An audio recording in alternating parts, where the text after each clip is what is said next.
شهر رمضان الذي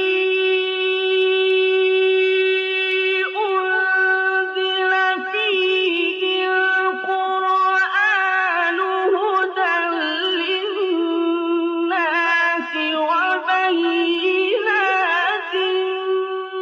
من الهدى والفرقان. أعوذ بالله من الشيطان الرجيم. بسم الله الرحمن الرحيم. Chers frères, chères sœurs, très chers enfants, assalamu alaikum wa rahmatullahi wa barakatuh.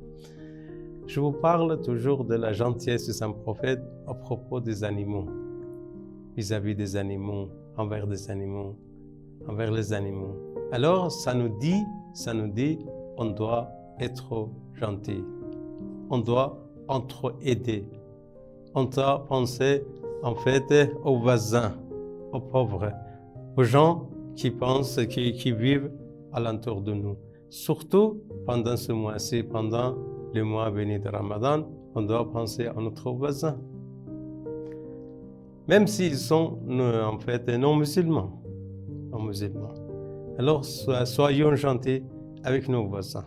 Soyons gentils avec les gens, surtout pendant ce mois-ci. Si vous avez un voisin vieux, alors faites attention à lui.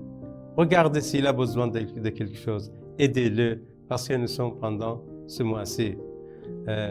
Et comme le Saint-Prophète nous a enseigné, je vous ai dit que le Saint-Prophète était gentil, même avec les chiens. Alors, je vais vous raconter le reste de l'histoire. Alors, le Saint-Prophète et ses soldats étaient en route pour aller à la Mecque. Lorsqu'ils ont rencontré une chienne, alors les chiots de cette chienne s'étaient rassemblés autour de lui et allaitaient. Il était en train d'allaiter ces chiots. Il était terrifié parce qu'il y avait beaucoup de monde qui passait là. Il était terrifié et hurlait de peur. La chienne hurlait de peur. Il craignait de peur que les soldats harcèlent ces chiots. Vous voyez? Mais le Saint-Prophète, qu'est-ce qu'il a fait? Le Saint-Prophète a eu pitié pour elle. Lorsqu'il a vu la chienne, alors il a eu pitié pour elle.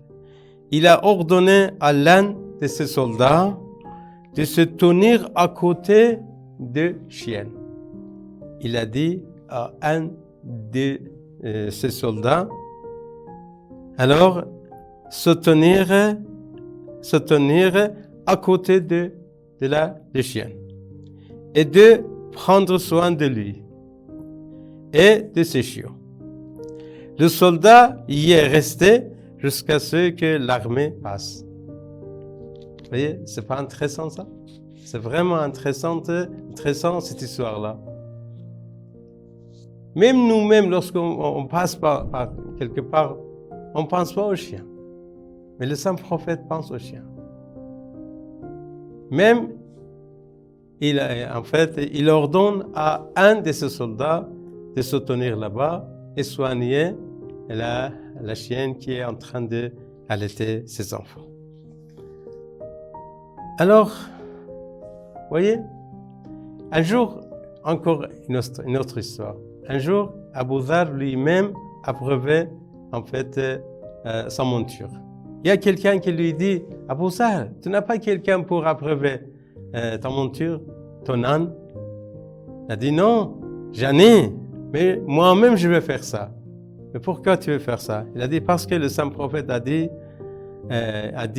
le Saint-Prophète a dit, voilà, chaque monture invoque le point de jour et dit, oh mon Dieu, donne-moi un bon propriétaire qui me donne de la bonne herbe, qui m'abreuve bien et ne me surcharge pas plus que ma puissance. C'est pour cela que, comme il fait dehors pour moi, il invoque pour moi, alors je vais le faire moi-même en personne. Merci beaucoup. Wassalamu alaikum wa rahmatullahi wa barakatuh.